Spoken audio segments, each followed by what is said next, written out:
ഈശോ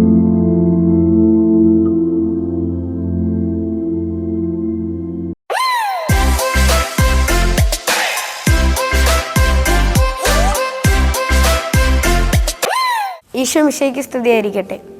കുരിശിൻ്റെ വഴി. യേശു ക്രിസ്തുവിൻ്റെ പീഡാനുഭവത്തെയും കുരിശുമരണത്തെയും അനുസ്മരിക്കുന്ന പ്രാർത്ഥനാ സമാഗമമാണ് കുരിശിൻ്റെ വഴി അഥവാ സ്ലീവാപാത. നോമ്പ് കാലത്ത് എല്ലാ ദേവാലയങ്ങളിലും കുരിശിൻ്റെ വഴി നടത്താറുണ്ട്. യേശു ക്രിസ്തുവിൻ്റെ പീഡാനുഭവത്തെ ശ്രദ്ധേയമായ സംഭവങ്ങളെ ആസ്പദമാക്കിയുള്ള ധ്യാനവും പ്രാർത്ഥനകളും അടങ്ങിയ ഈ കുരിശിൻ്റെ വഴി 14 സ്ഥലങ്ങളിലായി ക്രമീകരിച്ചിരിക്കുന്നു. യേശു മരണത്തിന് വിധിക്കപ്പെട്ടതു മുതൽ കുരിശിൽ മരിക്കുന്നതുവരെയുള്ള മുഹൂർത്തങ്ങളായ ഈ സ്ഥലങ്ങൾ ബൈബിളിലെയും ക്രിസ്ത്യ പാരമ്പര്യത്തിലെയും പീഡാനുഭവ ചരിത്രത്തെയും അടിസ്ഥാനമാക്കിയുള്ളതാണ്.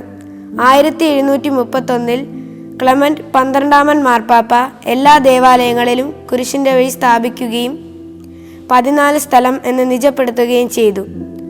1991 ജോൺ പോൾ 2 മാർപ്പാപ്പ കുരിശിൻ്റെ വഴി പരിഷ്കരിച്ചു.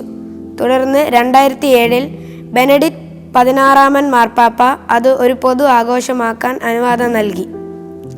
ദേവാലയത്തിൻ്റെ പുറത്തു വച്ചും കുരിശിൻ്റെ വഴി നടത്താറുണ്ട്. മിക്കവാറും ദുഃഖ വെള്ളിയാഴ്ചയിലെ കുരിശിൻ്റെ വഴിയാണ് ഇങ്ങനെ നടത്തുക. ഇന്നും നോമ്പ് കാലത്ത് പാപപരിഹാരത്തിനായി നാം അനുഷ്ഠിക്കുന്ന ഏറ്റവും ഫലപ്രദമായ കർമ്മം കുരിശിൻ്റെ വഴി തന്നെയാണ്. നോമ്പ് യാത്ര മുന്നോട്ട് നയിക്കുമ്പോൾ കുരിശിൻ്റെ വഴിയിൽ നിന്നും വ്യതിചലിക്കാനുള്ള പ്രലോഭനങ്ങൾ ധാരാളം ഉണ്ടാകും.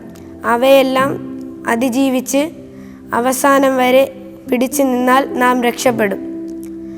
ദുരിത സമയങ്ങളിൽ സ്വന്തം വിധി ഓർക്കാനും അതിനെ ക്രിസ്തുവിൻ്റെ കുരിശിൻ്റെ വഴിയുമായി ബന്ധപ്പെടുത്തി പ്രത്യാശയുടെ പുതിയ ലോകത്തിലേക്ക് നയിക്കുവാനുമാണ് ഈ പാതയുടെ ലക്ഷ്യം. കുരിശിൻ്റെ ഇടുങ്ങിയ വഴിയിലൂടെ വിശ്വസ്തയോടെ യാത്ര ചെയ്താൽ ദൈവപുത്രൻ സമ്മാനിക്കുന്ന സ്വാതന്ത്ര്യത്തിൻ്റെ വിശാലതയിലേക്ക് നമുക്ക് പ്രവേശിക്കാൻ കഴിയും. അതിനായി ക്രിസ്തുവിൻ്റെ പാതയെ മുന്നോട്ട് പോകാൻ നമുക്ക് പരിശ്രമിക്കാം. ആമീൻ.